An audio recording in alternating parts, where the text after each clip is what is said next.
지난주에도 이제 말씀을 드렸듯이 이제 출애굽기의 34장은 압권에 해당되는 부분입니다.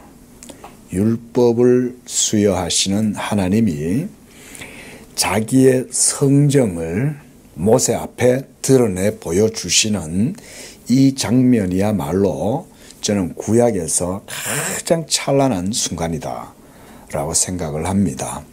특히 출애굽기에서는 바로 이 장면은 압권입니다. 바로 여호와 하나님이 자기 자신의 영광을 모세에게 그대로 드러내 보여주시는 바로 이런 장면입니다. 상상이 되십니까, 여러분? 이 장면이 어떤 장면인지 우리는 사실 잘 모릅니다. 하나님을 어떤 분으로 인식하고 있는지, 하나님의 영광 그 자체를 우리가 깊이 인식을 하지 않는 한 이 장면이 그저 매우 독특하고, 그래서 그런 정도에서 우리가 생각해 볼 수 있겠지만 사실은 이것은 전무후무한 사건이죠. 성육신 사건보다는 물론 덜하지만 우리가 성육신 사건은 기본적으로는 우주적인 사건이죠. 하나님의 영원한 말씀이 그 인격을, 실체를 성육신을 통해서 보여주시는 사건이 바로 성육신 아닙니까?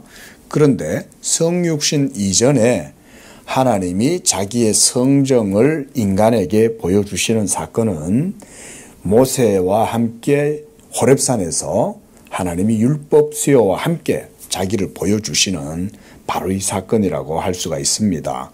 그래서 아주 이 사건은 독특한 사건이고 우리가 이 속에 있는 의미들을 깊이 묵상하는 것이 아주 중요하다고 하겠습니다.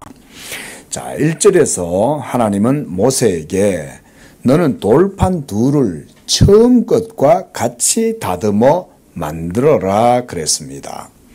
그리고 네가 깨뜨린 처음 판에 있었던 말을 내가 그 판에 다시 써 주겠다라고 말씀하시는 거예요.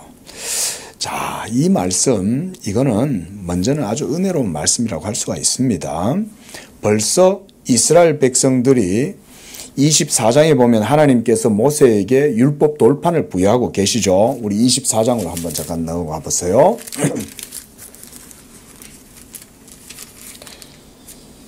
24장 12절을 보면 하나님께서 모세에게 너는 산에 올라 내게로 와서 거기 있으라. 내가 가르치도록 내가 율법과 계명을 친히 기록한 돌판을 너에게 주리라 라고 벌써 말씀을 하신 거예요. 그러니까 이 율법 돌판은 하나님이 직접 돌을 바위에서 떼내 가지고 또 거기에다가 자기의 말씀을 기록을 하신 거예요. 우리가 이 부분을 주목을 해야 된다 그랬습니다. 하나님께서 친히 돌판, 돌비를 떼어내시는 거예요. 그리고 거기에다가 자기의 계명을 기록해서 모세에게 주신 이 사건은 율법 언약의 특징을 그대로 보여주는 것이다 라고 말씀했어요. 그런데 모세가 그만 화가 나가지고 이 율법 돌판을 32장에는 내려오면서 이스라엘 백성들 보는 앞에서 갖다 던져버린 거죠. 물론 모세가 너무너무 화가 났겠죠. 자, 근데 모세는 우연적이고 충동적으로 돌판을 던져서 그것 때문에 돌판이 깨져버리는 거죠. 그런데 사실은 그런 우연적이고 충동적인 모세의 행위라도 그것은 하나님의 섭리 가운데 이루어진 것입니다. 그걸 통해서 뭘 보여준다 그랬습니까? 율법 돌판은 깨어질 수 있다는 것을 보여주는 거예요. 하나님이 이걸 저는 의도하셨다라고 그렇게 해석을 합니다. 그래서 하나님께서 24장 우리가 읽었던 12절 말씀처럼 내가 돌판에다가 직접 써서 주겠다라고 하신 거예요. 자, 이게 바로 율법 언약의 연약함이다 라는 사실을 우리는 봐야 됩니다. 자, 우리 이 율법의 돌판에 새겨진 계명이 바로 출애굽기 20장에 소개되어 있는 걸로 알 수가 있죠. 20장도 한번 잠깐 넘어가 보십시오. 보통 이제 우리 개혁주의 장로교회는 역사적으로 보면 이렇게 십계명도 낭독하고 그랬습니다. 우리 교회는 뭐 십계명까지 낭독은 안 하는데 십계명 낭독하는 교회들도 있습니다. 예, 뭐 그렇게 하는 게 제가 볼 때는 괜찮을 것 같고요. 자, 여기 보면 하나님이 이 모든 말씀으로 기록하여 이 모든 말씀을 말씀하여 이르시되 라고 하면서 이것들을 이제 율법 돌판, 두 돌판에다가 써서 주시는 거예요. 여러분, 율법 돌판은 하나가 아니고 두 개입니다. 하나는 우리가 일반적으로는 하나님 사랑의 계명, 1계명에서 4계명까지를 기록하고, 하나에는 5계명에서 10계명까지, 그래서 부모 사랑, 부모 공경의 계명부터 살인하지 말라, 간음하지 말라, 도둑질하지 말라, 거짓 증거하지 말라는 이런 내용들을 기록해서 하나님 사랑, 이웃 사랑 이렇게 이제 구별해서 우리가 이제 이해를 하는데요. 어쨌든 이렇게 하나님께서 돌판 두 개를 기록을 해가지고 주신 거예요. 그런데 이 돌판을 모세가 깨트려 버린 거예요. 자, 지난 시간에도 잠깐 말씀을 드렸지만 이 내용을 우리가 구속사적으로 조금 살펴보고 넘어가야 되겠습니다. 자, 깨어진 돌판, 이거는 뭘 비유하냐면 깨어질 수 있는 율법 언약의 연약함을 보여준다. 우리가 이렇게 이해를 하시면 되겠어요. 고린도후서 말씀 한번 찾아보겠습니다.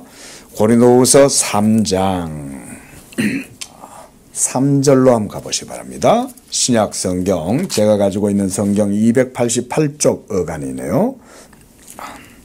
자, 3절 우리 함께 읽어봅니다. 시작. 너희는 우리로 말미암아 나타난 그리스도의 편지니 이는 먹으로 쓴 것이 아니요 오직 살아계신 하나님의 영으로 쓴 것이며 또 돌판에 쓴 것이 아니요 오직 육의 마음판에 쓴 것이다 그랬습니다. 참 사도 바울은 정말 하나님께서 정말 복되고 귀하게 쓰시는 종이었던 거예요. 이 율법을 해석해서 복음과 연결시켜서 그걸 설명해 준다는 게 이게 그때 당시에는 결코 여러분 이 쉬운 일이 아닙니다. 성령으로 말미암아 계시의 영을 받지 않고서는 이렇게 율법과 복음의 관계를 정말 이렇게 설명할 수 있다는 것은 여러분 이것은 성령의 지혜와 계시의 정신을 갖고 있지 않으면 이렇게 해석할 수가 없습니다. 그래서 사도 바울의 모든 서신을 보면 사도 바울이 율법과 복음을 계속해서 대비해서 보여주죠. 그래서 율법을 우리가 그림자다, 모형이다, 상징이다 라는 의미로 표현할 때 그 모든 것들은 다 율법 그 자체의 연약함을 사실은 보여주는 거죠. 예. 자, 여기서도 보면요. 오직 살아계시는 하나님의 영으로 이 계명이 쓰여졌다는 거예요. 어디에 쓰여졌습니까? 이 계명이 바로 우리의 마음의 비석에 쓰여져 있는 것입니다. 그래서 옛날 한글 개혁 성경에 보면 여기서는 이제 오직 육의 마음판에 쓴 것이다. 이렇게 이제 개혁 개정 성경에는 이렇게 번역을 했는데요. 저는 옛날 개혁 성경을 읽었기 때문에 그게 더 표현이 더 좋아요. 거기서는 오직 육의 신비에 한 것이다. 육의 신비, 마음에 있는 비석이라는 표현인데요. 여기서는 마음판에 썼다. 이렇게 번역을 했습니다. 뭐 의미는 다르지 않죠. 근데 그때 쓸 때 돌판에 쓴 것이 아니라 육의 마음판, 여러분들의 영혼 안에 마음에다가 하나님의 계명을 기록하셨다는 거예요. 성령을 통하여.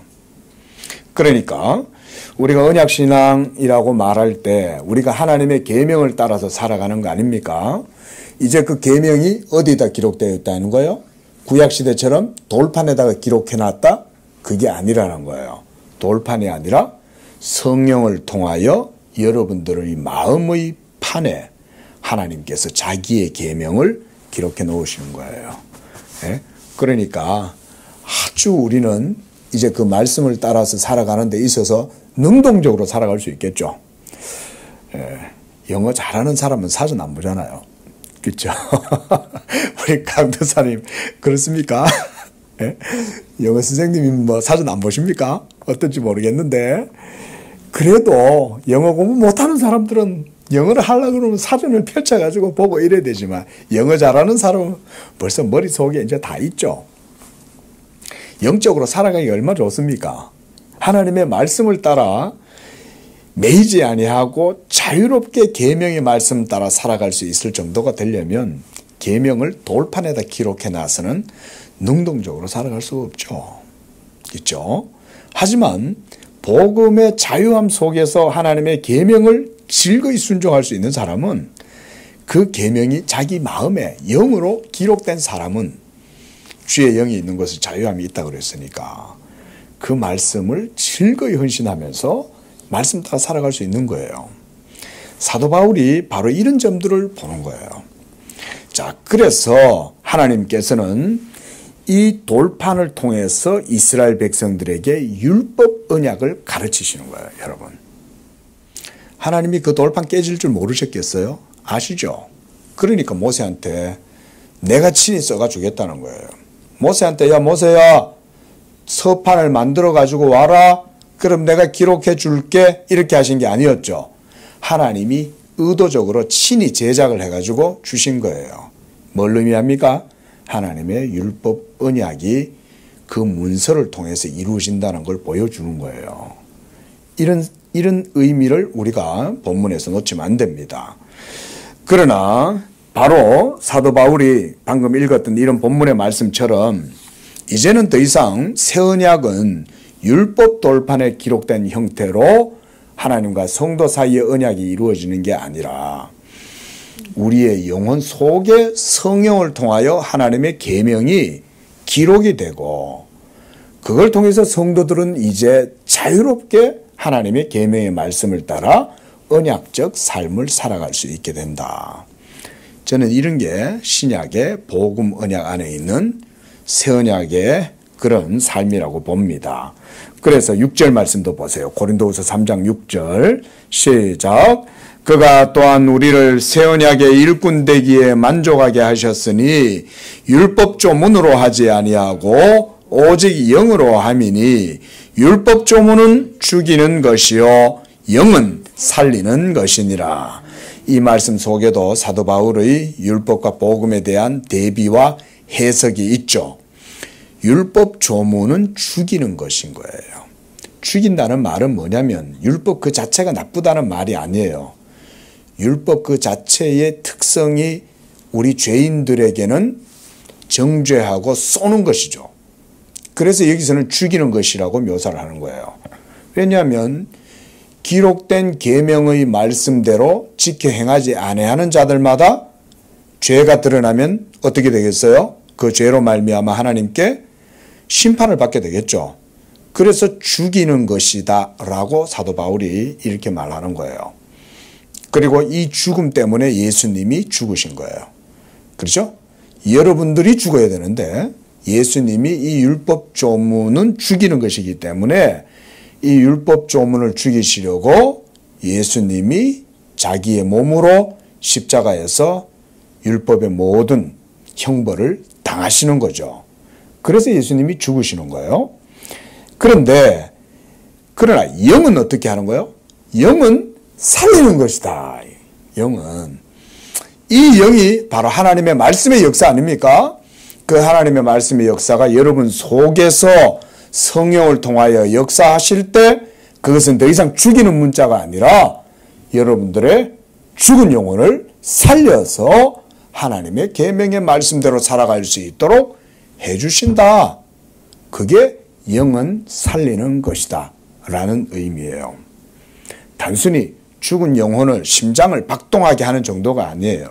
소생시키는 정도가 아니라 살려서 살게 하는 거예요. 그게 언약적 삶이죠.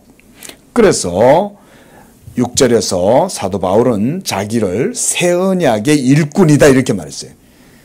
새 언약이 뭡니까? 복음이죠. 그렇죠. 새 언약은 복음이다. 여러분 이렇게 딱 하면 정확한 거예요. 자, 그래서 7절에도 사도 바울이 좀 더 설명을 하고 있습니다. 시작. 돌에 써서 새긴 죽게 하는 율법 조문의 직분도 영광이 있어 이스라엘 자손들은 모세의 얼굴에 없어질 영광 때문에도 그 얼굴을 주목하지 못하였거든 하물며 영의 직분은 더욱 영광이 있지 아니하겠느냐 그랬어요. 바로 이 본문에 대해서 이스라엘 백성들이 모세의 얼굴을 주목하지 못했다는 이 내용은 이제 9절 이후에 이제 나옵니다. 모세가 하나님과의 만남 이후에 이스라엘 백성들을 만났을 때 사람들이 모세의 얼굴을 쳐다볼 수 없죠. 왜냐하면 율법을 받고 내려온 모세의 얼굴에 후광이 아우라가 심히 두려운 거예요. 왜냐하면 신적인 권능과 영광이 모세와 함께 있으니까. 저는 비유컨대 이렇게 비유합니다. 뜨뜻한 불에 오래 쬐고 있다 보면 따뜻함이 몸에 남아 있잖아요. 그죠? 그쵸? 근데 그게 어때요? 좀 있으면 없어져요? 안 없어져요? 없어지죠. 찬바람이 세고 이러면 다시 따뜻했던 온기가 사라지잖아요. 모세도 또 율법의 영광도 그런 거예요. 하나님께서 자기의 성정을 모세를 통해서 그대로 보여주셨지만 그 영광의 후광은 점차 사라져서 없어져 버리는 거예요. 사도 바울이 바로 그런 율법의 한계를 그런 비유를 통해서 보여줍니다. 대신 복음의 영광은 어떻습니까? 사라지지 않습니다. 복음의 영광은 예수 그리스도의 성령을 통해서 믿는 자 속에 역사함으로 그것은 더 이상 떠나지도 아니하고 그 빛은 쇠하지도 아니하고 항상 믿는 자 안에 거하는 것입니다. 그래서 7절에서 율법 조문은 죽게 하는 것이다 그랬어요. 근데 다른 말씀에 보면요, 모세는요 율법을 살리는 계명이다 그래요. 살리는 계명인데 왜 여기서는 죽게 하냐? 왜 죽게 할까요? 율법 자체가 죽이는 효력이 있습니까? 사실은 그건 아니죠. 하나님의 의의 법 앞에 죄인들이 자기들의 감추어진 죄가 드러나게 될 때 그 죄책으로 인하여 하나님께 죽음의 형벌을 당하게 된다는 것을 보여주는 거죠. 그러니까 우리가 로마서에서 보듯이 율법이 없으면 죄를 죄로 인식할 수가 없는 거죠. 그래서 사도 바울은 율법을 여기서 이렇게 표현하는 거죠. 죽게 하는 율법 조문 그랬어요. 자, 이 율법 조문이 언제 다 무효화되고 백지화됩니까? 예수님의 그렇죠. 예. 할렐루야. 예수님의 십자가에서 율법 조문을 모두 다 하나님이 도말시키시죠. 그렇죠? 그리스도께서 십자가에서 자기의 몸으로 모든 율법에 쏘는 것들을 다 제하여 버리사 이렇게 말씀하셨어요. 할렐루야. 예? 모두 제하여 버리신 거예요. 그래서 더 이상 여러분들을 쏘고 정죄할 수 없다. 그래서 우리가 혐의 없음 그러죠. 혐의 없음이고 그 다음 또 뭐예요? 공소권 없음 되는 거죠. 그렇죠? 이제는 더 이상 하나님의 율법 공의가 우리가 오전에도 율법에 대해서 말씀을 받지만 온 세계에 가득해요. 하나님의 율법은 공기보다도 더 엄밀하게 조밀조밀하게 우리의 모든 삶을 지탱하고 있는 게 노모스예요. 하나님의 계명이에요. 그런데 그 계명의 법이 여러분들을 옥죄거나 여러분들을 정죄하거나 여러분들에게 막 저주의 화살을 쏘아대거나 그렇게 하지 않는다는 거죠. 더 이상. 왜 그렇게 못하냐? 예수께서 십자가로 그 모든 율법의 형벌을 담당하사 이제는 율법 조문이 다 그리스도로 말미암아 제거되었다. 믿으시기 바랍니다. 이게 예수 믿음의 능력이 여러분 거기서 나와요. 우리가 아침에도 믿음의 능력에 대해서 봤죠. 믿음의 능력의 원천은 예수 그리스도의 객관적인 사역에 있어요. 예수 그리스도께서 하나님의 모든 율법의 수종자로 봉사하고 여러분들을 위하여 모든 의를 이루셨기 때문에 더 이상 십자가에서 이루신 그 모든 의로 인하여 우리에게는 율법이 정죄하지를 못하는 거예요. 얼마나 대단합니까? 놀랍지 않습니까? 여러분, 이 일을 누가 해요? 그런데 이 일을 감당할 수 있는 게 믿음이 우리에게 그런 효력과 은혜를 하나님께서 믿음을 통하여 주신다. 그러니까 그 믿음이 얼마나 대단하냐 우리가 그렇게 아침에도 봤어요. 자, 이렇게 이 사건 하나님이 그러나 이제 깨어진 그 돌판을 놔두고 모세에게 처음 것과 같이 다시 만들라는 거예요. 저는 여기에서도 은혜가 돼요. 하나님이 깨어진 율법 돌판의 언약을 그래도 다시 하나님이 세우시는 거잖아요. 그렇죠? 깨져버리면 에휴, 그냥 내가 다시 저것도 보고 싶지 않아. 그냥 싸그리 다 그냥 너들 살아. 내가 다시 너들 안 볼 거야. 이러겠지만 그러죠? 우리 건우 어머니하고 건우하고 맨날 이래요. 근데 야! 그래서 뭐 안 봐요. 혼을 딱 내고 난 다음에 또 어때요? 나중에 되면 또 어느새 보면 둘이 또 부둥켜 안고 있어요. 예, 하나님과 백성 사이가 하나님의 자비 가운데 되는 거 아니겠어요? 저는 참 이게 가정에 자녀가 있으니까 참 그런 걸 많이 배웁니다. 만약에 제가 늦게 결혼을 했잖아요. 그러면 저 저런 거라도 하나 없으면 그거 몰랐을 거예요. 정말 못 배울 거예요. 한 번씩 둘이 그래요. 야, 애 안 낳아보면 이 애 낳은 그 마음을 모르겠구나. 딸만 있는 사람은 아들의 마음을 이런 말 하면 안 되는데, 이거. 아들 있는 사람은 또 딸 키우는 심정 모르죠. 예. 애를 낳아보니까, 야, 이게 참, 하나님과 또 그 하나님의 그 부성적 사랑, 아버지 되심, 이거를 많이 배우게 됩니다. 이게 은혜가 그렇게 되는 거예요. 처음과 끝까지 다시 만들어라. 응? 내 언약을 다시 써서 주겠다는 거 아니에요? 예. 여러분, 아침에도 우리가 봤지만 계약서, 하나님과 우리 사이는 그래서 계약의 관계다라고도 볼 수가 있습니다. 단순히 언약을 프라미스로만 볼 필요는 없어요. 그게 계약의 의미도 있어요. 서로 상호 간에 컨택이 이루어지는 거죠. 근데 그런 것들은 사실은 형식적이죠. 그렇죠?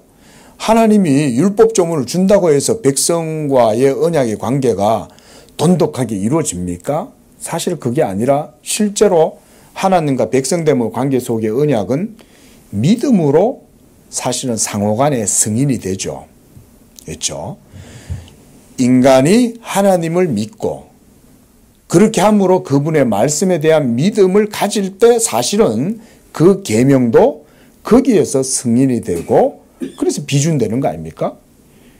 그래서 우리가 하나님과의 관계를 언약 개념으로 성경도 그래서 설명을 해주는 거예요. 여러분, 그러나 언약의 개념은 우리가 말씀드렸듯 계약서 그 자체가 세워주는 게 아니라는 걸 우리가 명심해야 됩니다. 계약서는 못 믿어서 쓰는 거예요. 믿으면 쓸 필요 없어요. 믿는데 계약서 쓰겠다 그러면 섭섭하죠? 아닙니까? 아니, 야, 니하고 내하고, 야, 그런 사이가, 야, 계약서 없어도 쓸 수 있지, 니하고 내하고, 우리 이럴 거 아니에요. 그런데, 에이, 그래도 계약서 써야지. 이러면 마음 한편에 섭섭하죠. 못 믿으니까. 똑같은 겁니다. 하나님과 우리와의 관계는 원래 믿음을 통해서 하나님이 영광 받으시고 그걸 통해서 백성되고 이런 관계가 사실은 가장 하나님에 의해 합당한 방법이에요. 근데 구약시대 때는 율법 조문을 문서로 딱 기록해야 돼.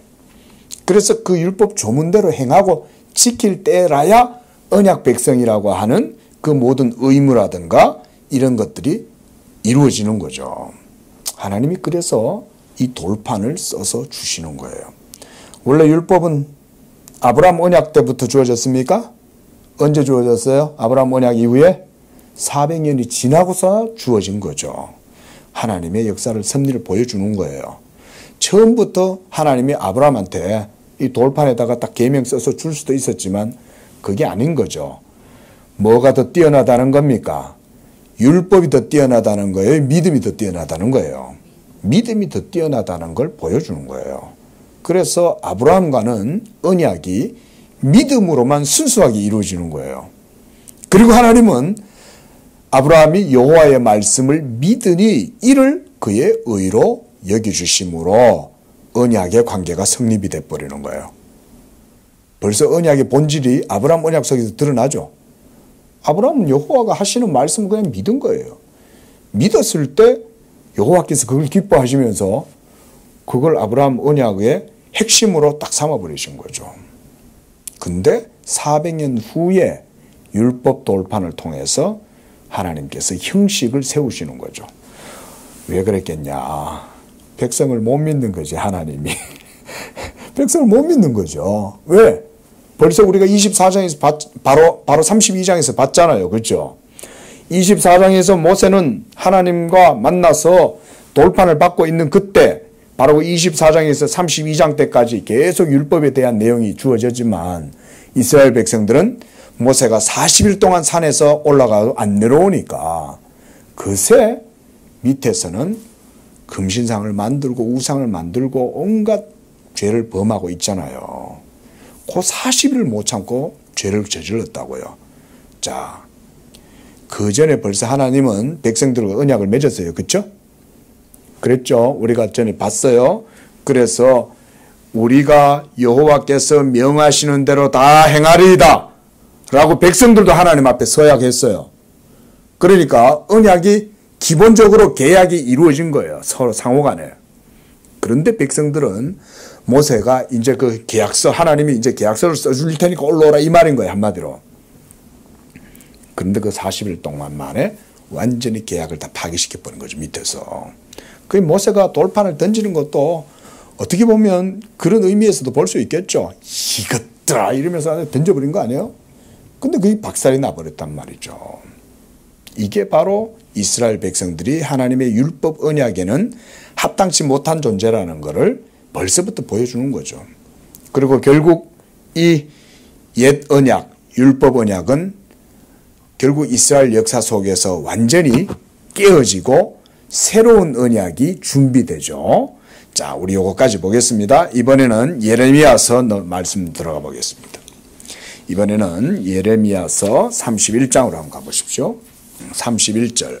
이건 중요한 말씀이니까 여러분들 꼭 기억해 놓으세요. 자, 31절부터 33절까지 우리 시작. 여호와의 말씀이니라. 보라, 날이 이르리니 내가 이스라엘 집과 유다 집에 새 언약을 맺으리라. 이 언약은 내가 그들의 조상들의 손을 잡고 애굽 땅에서 인도하여 내던 날에 맺은 것과 같지 아니할 것은 내가 그들의 남편이 되었어도 그들이 내 언약을 깨뜨렸음이라. 여호와의 말씀이니라. 그러나 그날 후에 내가 이스라엘 집과 맺을 언약은 이러하니 곧 내가 나의 법을 그들의 속에 두며 그들의 마음에 기록하여 나는 그들의 하나님이 되고 그들은 내 백성이 될 것이라. 여호와의 말씀이니라. 자, 여기서 하나님께서 사도 바울이 저는 이 말씀을 인용했다고 생각을 합니다. 하나님께서 벌써 옛 율법 언약의 돌판을 깨질 것에 대해서 하나님이 다 아시는 거죠. 그러니까 돌판에다가 써서 주신 거예요. 그런데 이제 그 이스라엘 백성들을 통해서 결코 한 가지 교훈이 생겨난 거죠. 사람이 율법 행위로는 하나님 앞에 결코 의롭다함을 얻을 수 없다는 것이 이스라엘의 전체 역사를 통해서 증명된 거예요. 그래서 우리는 이스라엘 사람들 욕하면 안 돼요. 왜냐? 그들은 우리의 원형이기 때문에 그런 거예요. 예? 그들은 우리의 프로토타입인 거예요. 여러분들 모두의 샘플이 바로 이스라엘 백성들이에요. 여러분들에게도 율법이 언약의 법으로 주어지면 여러분들도 똑같이 반응합니다. 여러분들도 똑같이 율법 앞에서 죽음을 경험하게 되고 정죄를 경험하게 될 겁니다. 그런데 하나님께서 그 이스라엘 백성들을 특별히 택해서 자기의 율법 언약을 주시고 그걸 통해서 그들이 결국은 실패하고 넘어지게 되는 것을 봤죠. 그렇죠? 그들이 자기의 열심을 따라 의의 법을 따라가려다가 결국은 걸려 넘어지게 된 거죠. 율법에. 자, 그래서 하나님께서 이 예레미야 선지자에게 벌써 새 언약에 대한 예언을 하신 거죠. 그래서 내가 너희 조상들과 맺은 언약과 같지 아니하고 새 언약을 맺을 것이다 라고 말씀하시면서 이 새 언약을 통해서 33절에 그들 속에 나의 법을 기록하겠다는 거예요. 율법 돌판에다가 더 이상 쓰지 않겠다는 거예요.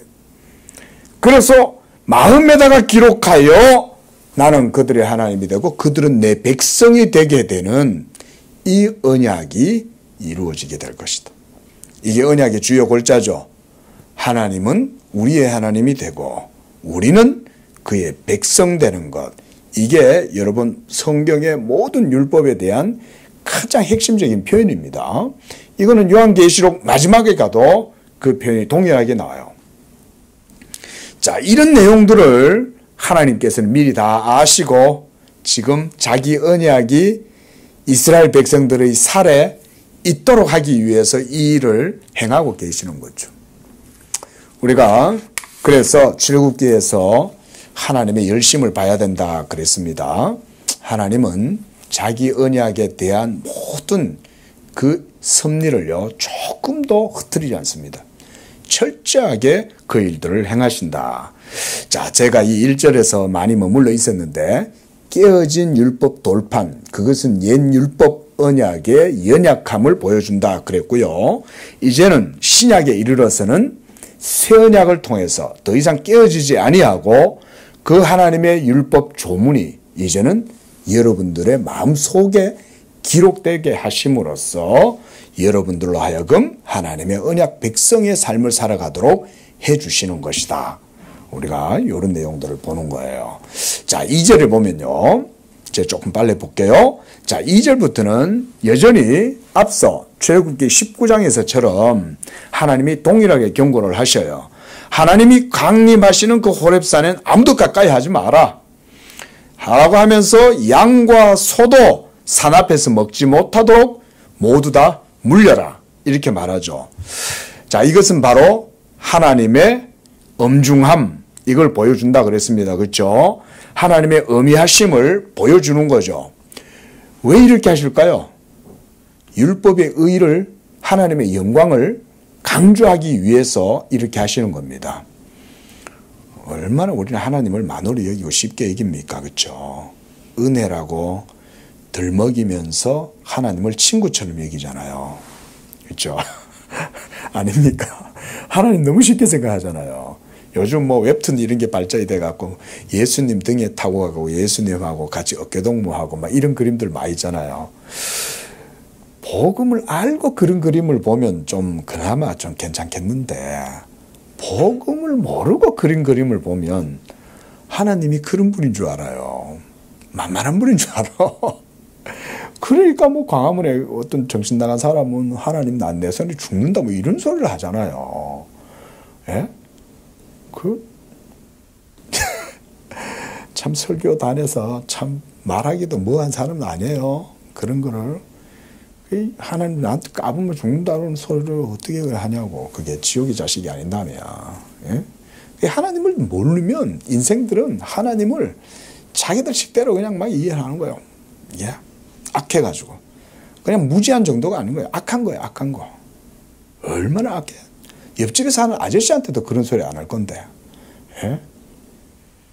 그러니까 여러분 하나님은 무엇보다 하나님 자신의 영광을 위한 열정이 대단하다는 걸 여러분들이 꼭 기억하셔야 됩니다. 하나님을 섬기실 때.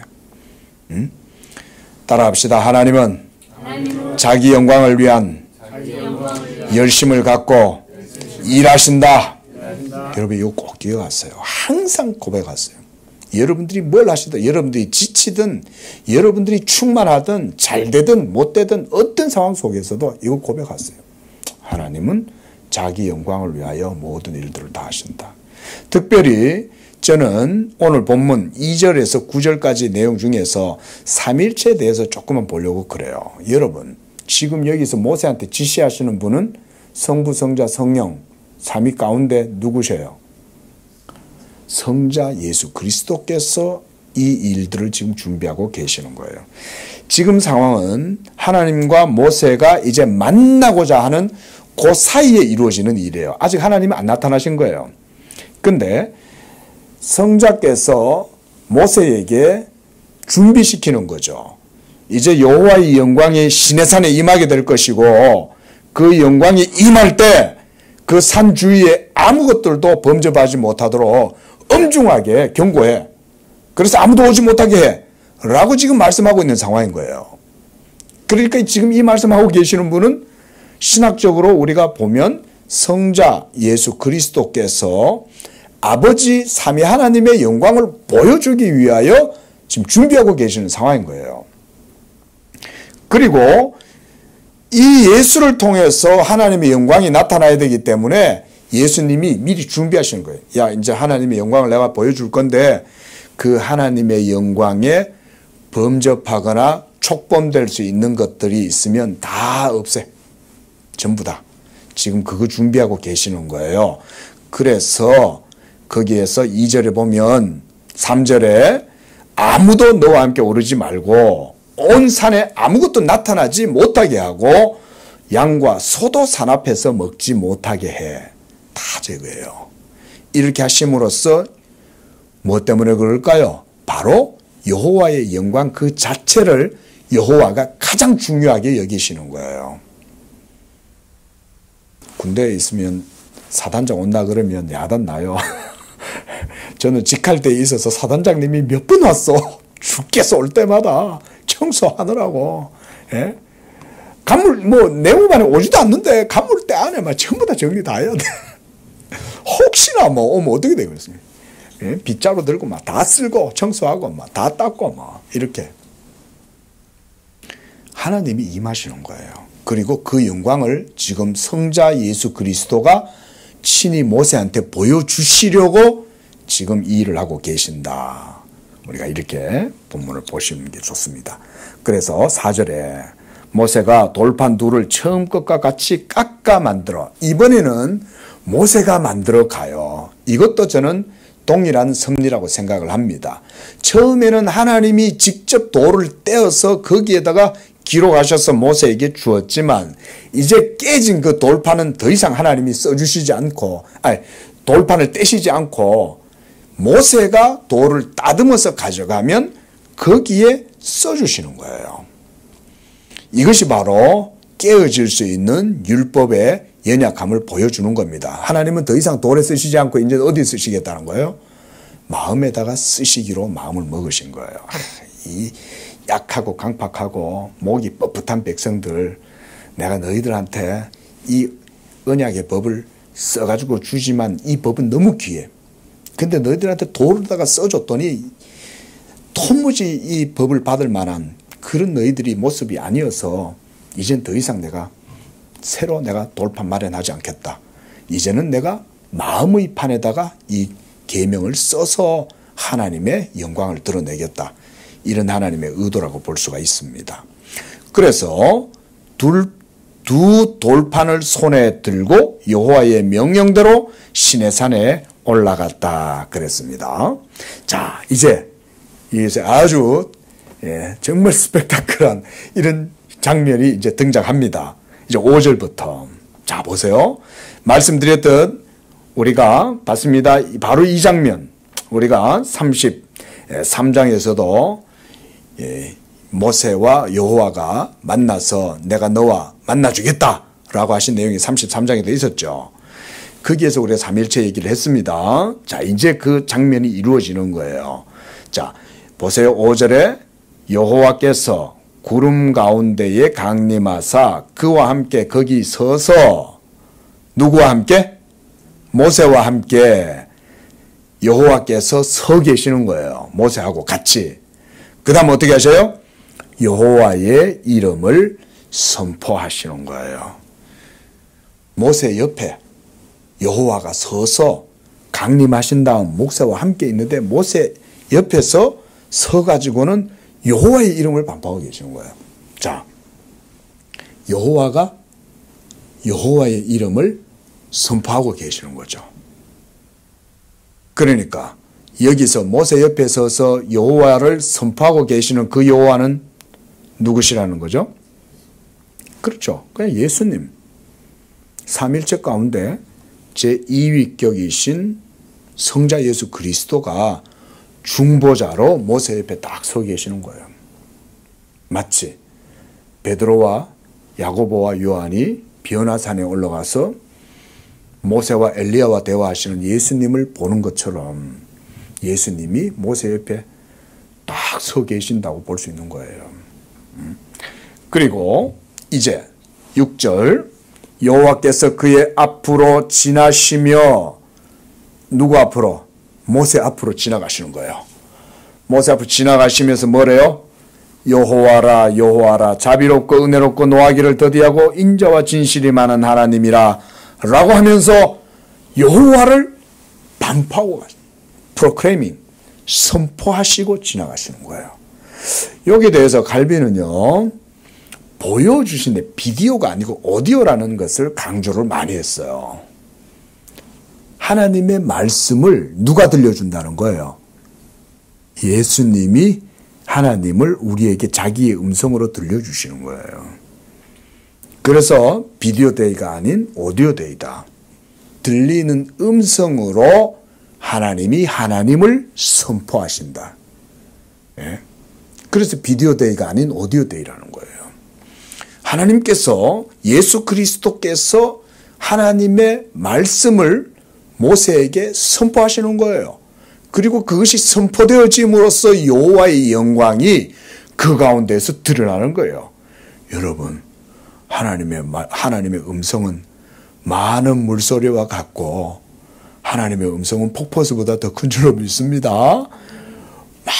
수많은 사람들의 목소리와 같은 목소리, 그 오디오 데이, 하나님이 하시는 그 말씀의 권능은요 대단합니다.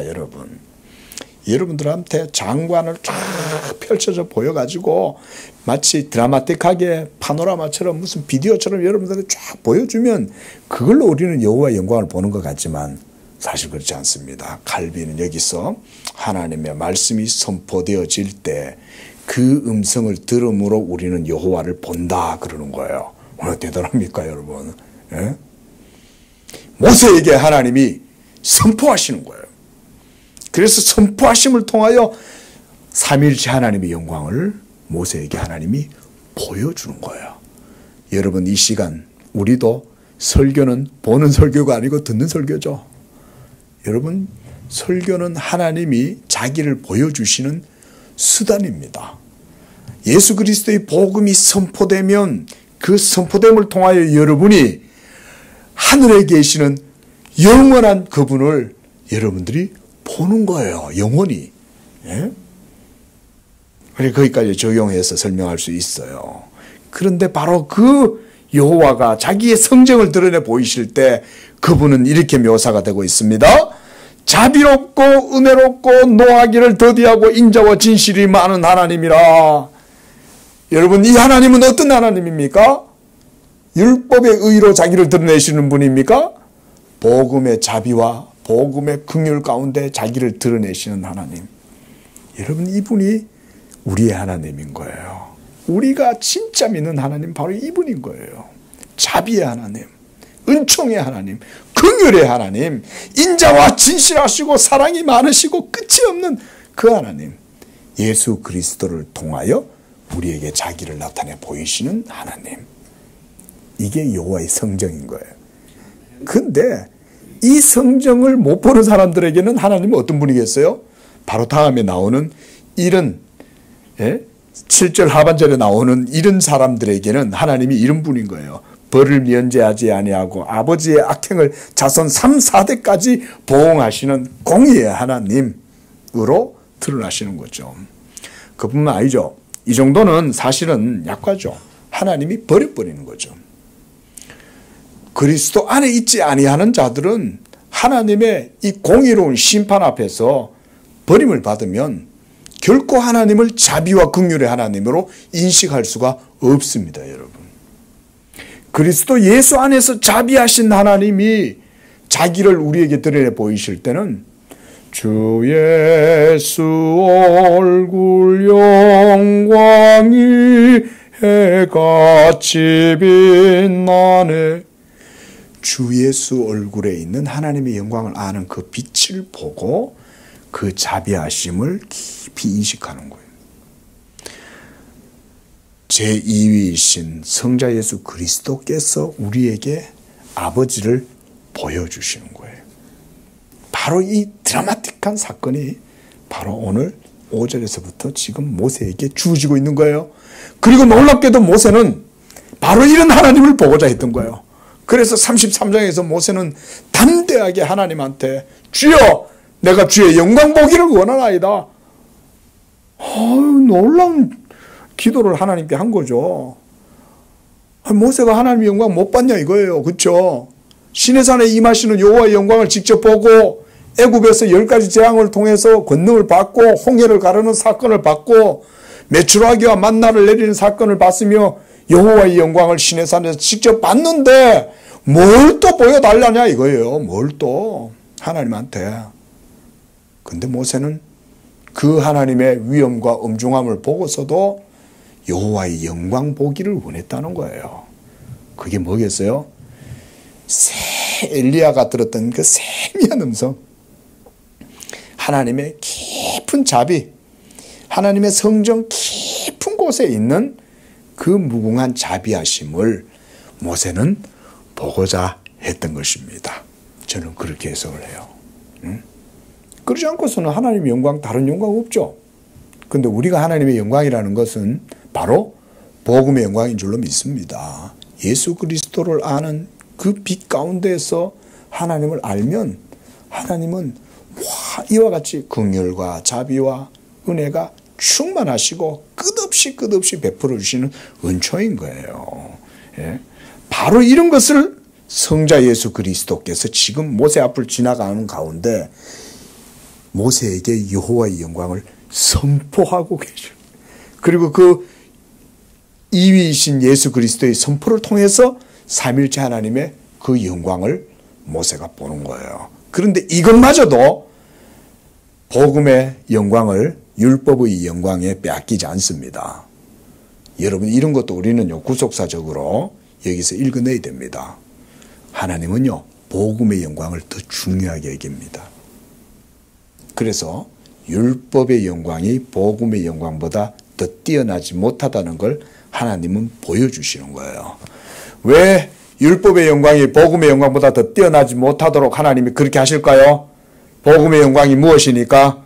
바로 하나님 아버지의 모든 사랑이 그 속에 다 집약되어 있고 하나님을 아는 영광의 빛이 그 속에 다 드러나기 때문에 복음을 하나님이 가장 귀하게 여기시는 거예요. 여러분 이건 객관적 사실입니다. 여러분 하나님이요 지금도 일하시되 율법이 복음의 영광을 침해하지 못하도록 하십니다.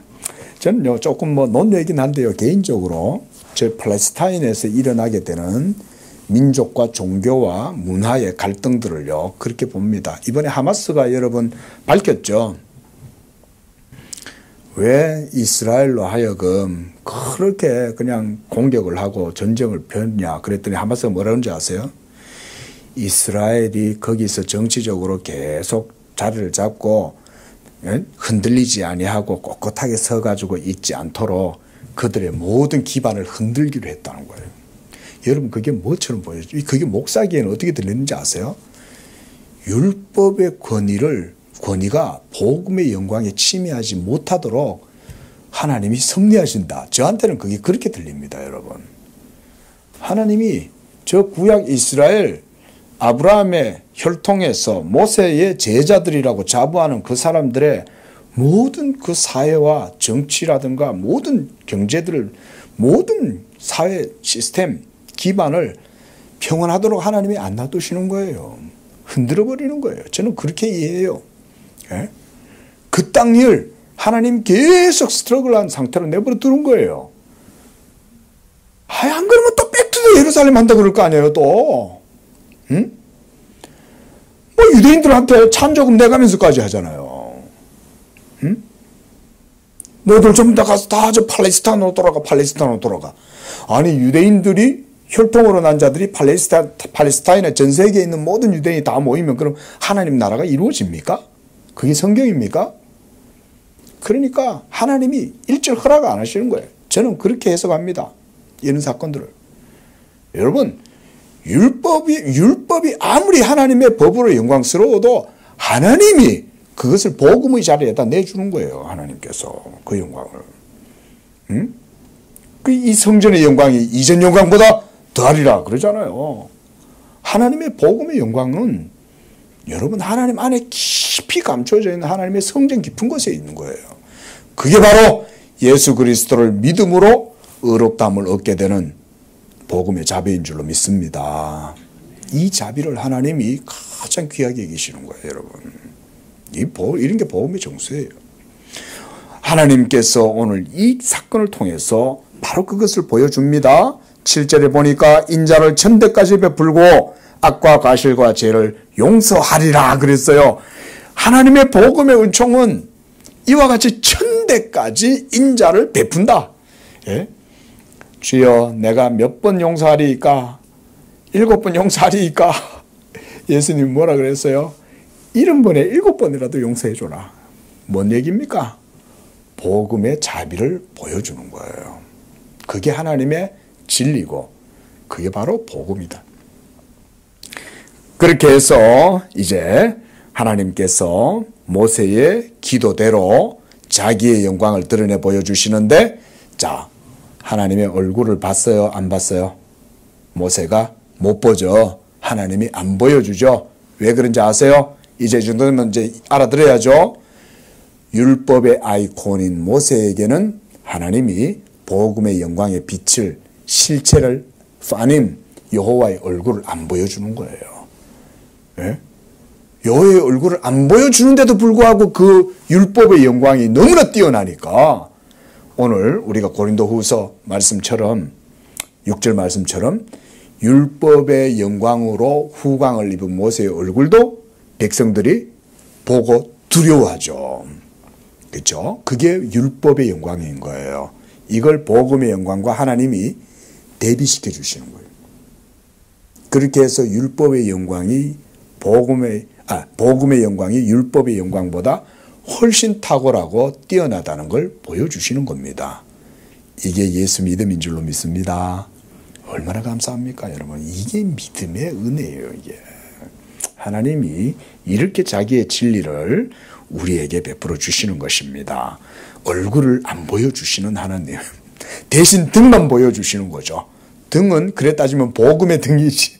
복음의 등이지, 말하자면. 예? 얼굴은 바로 예수 그리스도의 성육신하신 그 영광에서 보는 거예요. 우리가 그 영광을 보니 아버지의 독생자의 영광이요 은혜와 진리가 충만하더라. 그것이 복음 가운데 드러나게 되는 것입니다. 자, 이에 모세가 급히 엎드려 이제 여호와 영광을 본 거죠. 그가 여호와께 경배하고 내가 주께 은총을 입었거든 원하건대 주는 우리와 동행하옵소서. 목이 뻣뻣한 백성이니이다. 우리의 악과 죄를 사하시고 우리를 주의 기업으로 삼으소서. 이게 하나님과 사람 사이에 있던 중재자, 이어서는 중보자라는 표현보다는 그냥 인터세서, 모세를 영적인 중개자죠. 하나님 사이에서 이 행하는 율법의 중개자로서의 모세의 역할을 보여줍니다. 그래서 하나님 영광을 보고 모세는 하나님께 백성들을 여전히 돌봐주시고 함께 해달라고 기도하고요. 또 악과 죄를 사하셔서 우리를 주의 기업으로 삼으소서 그랬습니다. 예. 그러나 예수 믿는 여러분이 진정 하나님의 기업들인 줄로 믿습니다. 얼마나 귀합니까? 이 놀랍고 탁월한 이 복음을 우리에게 주셨습니다. 이 한 주도 이 복음의 은혜 안에서 모두 다 영광 돌리는 그런 삶이 되시기를 축원드립니다. 기도하겠습니다. 자비로우신 주 하나님 아버지 감사합니다. 하나님을 가까이 할 수도 없고 하나님을 알 수도 없고 볼 수도 없고 하나님의 이름도 부르지 못했던 우리들, 그러나 그리스도 예수 안에 있는 무궁한 자비하심으로 그 영광의 빛을 우리에게 비추사 이제는 예수 그리스도를 믿음으로 말미암아 율법 행위가 아닌 값 없이 행위 없이 수고 없이 이와 같이 그리스도의 복음의 은혜를 누리게 하시니 감사합니다. 우리 양재교회 성도들 이와 같이 율법의 영광보다 더 큰 복음의 영광의 빛 아래 살면서 믿음으로 하나님의 자비하심을 굳게 확신하고 그 가운데 늘 감사하면서 무엇보다 우리 마음에 새겨진 그 하나님의 율법의 계명을 쫓아서 하나님 앞에 즐거이 헌신하면서 마음에 기록된 계명을 따라 언약 백성의 삶을 살아갈 수 있는 우리 모든 복된 성도들의 삶이 되도록 축복하여 주시옵소서. 예수님의 이름으로 기도합니다. 아멘.